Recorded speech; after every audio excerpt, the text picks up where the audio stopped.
Halo guys, kembali lagi di channel Stockholic. Nah, minggu ini saya akan membahas sekarang tanggal berapa ini? 22 November ya. Sudah sebentar lagi kita akan memasuki Desember, memasuki window dressing juga. Saya akan membahas performance IHSG selama seminggu kemarin dan apa saja yang akan menarik dalam seminggu ke depan.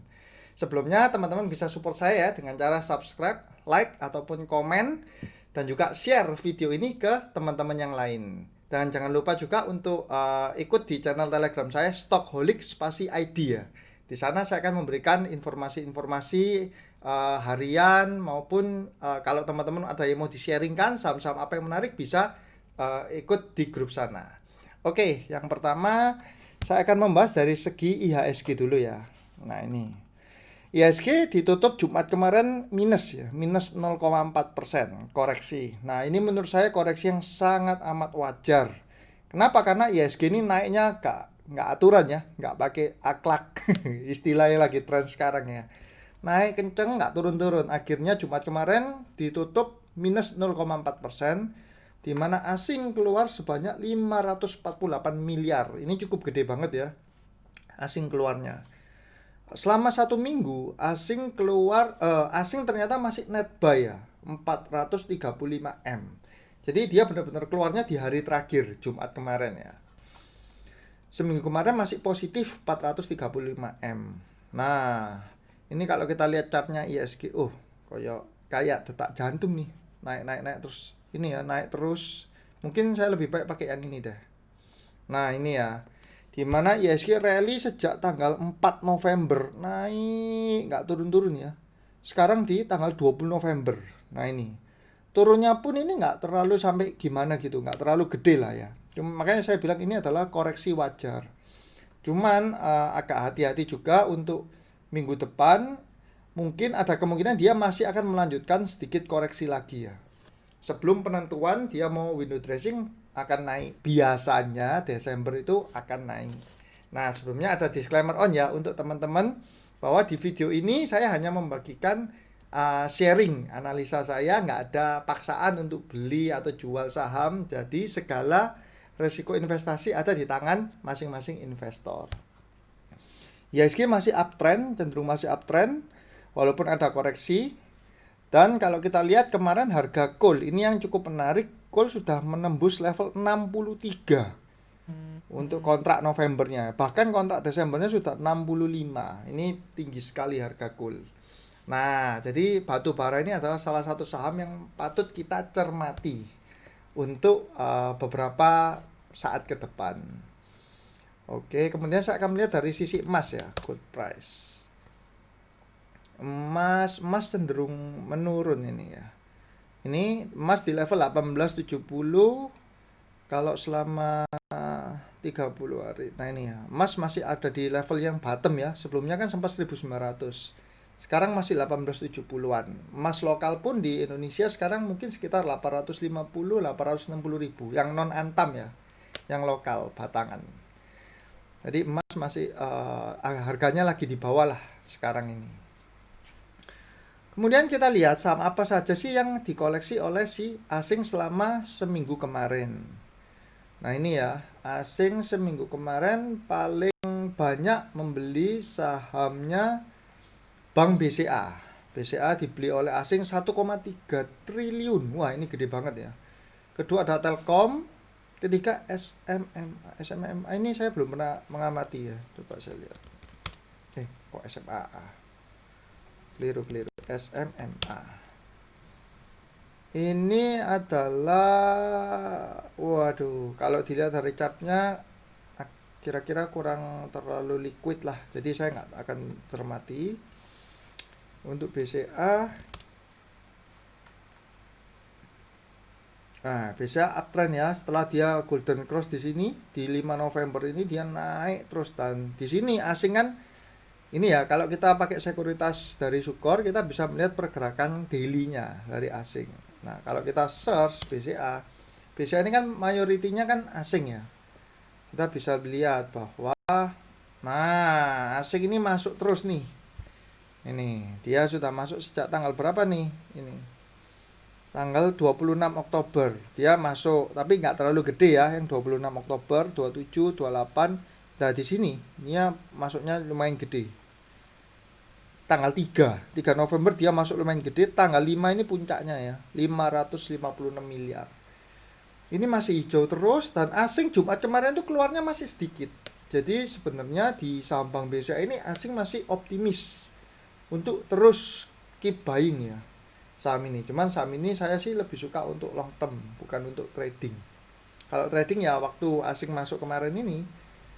Nah, di video-video saya sebelumnya waktu ini kan saya pernah bilang bahwa tunggu aja asing kapan masuk, mulai masuk terus. Nah, di sini ketika dia sudah mulai masuk, seharusnya kita juga masuk secara bertahap ya. Nah, ternyata di sini adalah rally-nya. Asing naik. Ini keluarnya nggak terlalu gede lah untuk BCA ya. Telkom, MDKA, TOWR, Inco, Pewon. Kemudian untuk TOWR ini saya sempat sempat membahas juga. Saham ini mengalami golden cross ya, kenaikan ini di tanggal 18 November, dimana 19 dan 20 nya masih closing, cuman closingnya dia belum sampai menjebol di MA60 nya. Jadi cukup menarik juga untuk saham TOWR. Kita lihat aja kalau Senin dia mengalami penurunan lagi, apakah jebol nih supportnya. Kalau belum jebol support, artinya dia masih ada kemungkinan potensi kenaikannya cukup signifikan untuk saham TOWR ya. Terus apalagi yang diakumulasi asing? Inco nikel ya, berbasis nikel. Pewon, ada IPTV nih. Kalau teman-teman yang setia dengan channel saya sudah bilang untuk saham ini sejak di harga 280-an ya kurang lebih. Dan sekarang ada masih di harga 300-an lah, kurang lebih 300-an. Nah ini dia bergeraknya stabil, naik perlahan. Nah dia sekarang ada ini ya, sudah walaupun ada koreksi di Jumat kemarin, cuman saham ini masih cukup menarik untuk dikoleksi. Foreign-nya masuk terus-terusan, nggak berhenti-berhenti. Ini grafiknya ya, linear naik terus untuk IPTV. Terus saham apa aja yang paling banyak dibuang oleh asing? Kita lihat angka yang dibuangnya nggak terlalu gede ya. Kalau tadi kan BCA sampai 1 triliun 500 M, BNI, HMSP, Astra, PTBA, INKP, Unilever, blue chip lah. Ini yang membuat drop ya. IHSG ada koreksi. Ini blue chipnya lagi dibuang ini. Oke, sekarang saya akan membahas di sini. Nah, minggu kemarin ada beberapa saham yang menarik. Ini ya, ada yang naiknya kenceng-kenceng. Yang pertama Aisyah ya, dimana di grup Stockholik saya sempat ngasih capturean bahwa ini kalau break 244 akan naik, akan apa ya, 244 itu batas yang harus ditembus lah sama si Aisyah. Ternyata dia tembusnya sampai AR kanan nih, sampai ARA. Nah Aisyah ini ada perubahan manajemen dan perubahan hutang menjadi konversi saham seperti itu. Jadi cukup untuk prospek kedepannya bagus saham Aisyah ini.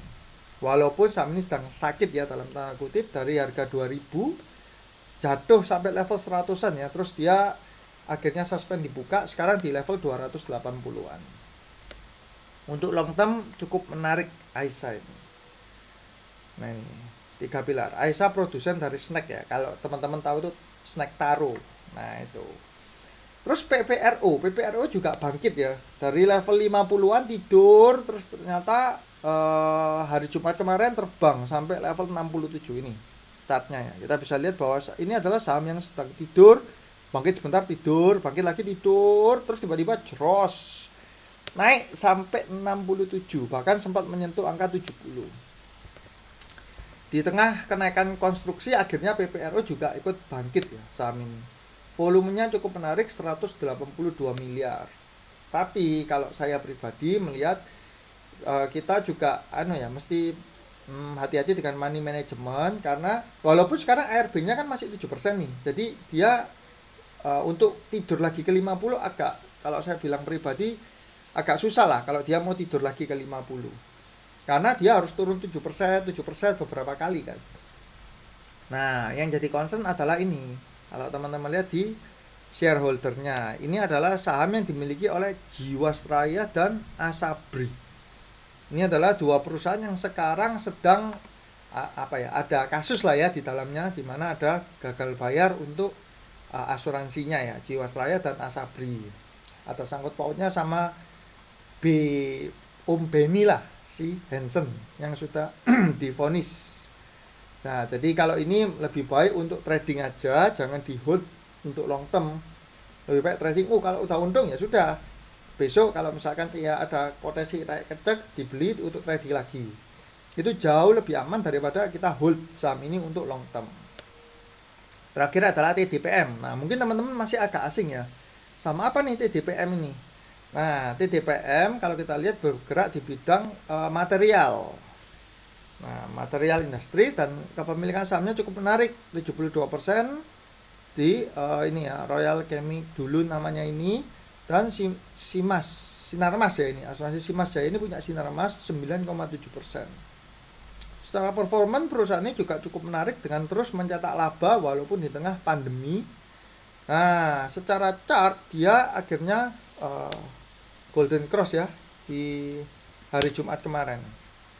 Di level 138 ini dia akhirnya berhasil menembus golden cross MA60, MA20 dan MA5 nya. Walaupun asingnya turun nih kepemilikan, cuman setahu saya asingnya nggak terlalu banyak untuk saham TDPM. Jadi ini juga saham yang cukup menarik untuk dilihat potensi minggu depan nih. Terus kita akan membahas dari coal ya, batu bara. Kenapa? Karena batu bara tadi di awal video saya lihat kan sudah levelnya 62 ya, 62-an, 62 63, dan cenderung untuk jika China masukin musim winter akan membutuhkan konsumsi batu bara yang tinggi untuk pemanas lah bahan bakarnya. Diharapkan juga untuk vaksin ini pabrik juga mulai beroperasi, butuh energi batu bara juga.